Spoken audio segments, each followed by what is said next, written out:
Le froid, ça peut être une vitrine, ça peut être un frigo, ça peut être une chambre froide, ça peut être une machine à glaçons. Le froid, c'est vaste, il y a beaucoup de choses qui fonctionnent avec le froid.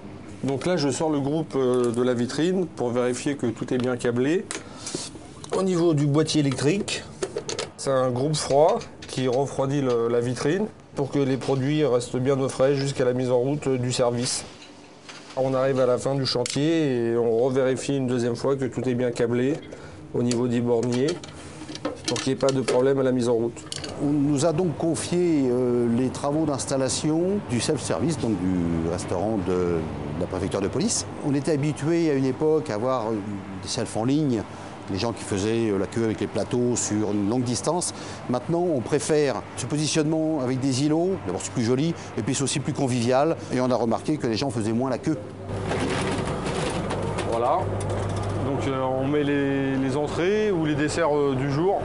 Donc là, vous avez le meuble dessert avec la glace pilée pour garder tous les produits au frais. Plus en dessous, un circuit réfrigéré, un serpentin, qui garde au froid, à température, la glace. C'est un métier qui nécessite comme des compétences indéniables en électricité et en froid. Parce qu'en fait, c'est pour ça qu'on utilise le terme d'électro-frigoriste. Donc les gens doivent être à la fois électriciens, à la fois frigoristes. On est amené aussi à faire des raccords en 12 ou en 14 pour installer des machines à glaçons, des machines à paillettes, pour justement mettre de la glace pilée sur les meubles sous-réfrigérés pour les entrées ou les desserts. Il y a quand même d'autres qualités qu'on va demander à un monteur. C'est des qualités d'autonomie. Il faut être rigoureux, il faut être méthodique. Et puis bien évidemment, il faut être soigneux. Parce que si vous regardez l'installation que vous avez dans les yeux, on ne peut quand même pas confier ce genre d'installation à quelqu'un qui ne serait pas soigneux.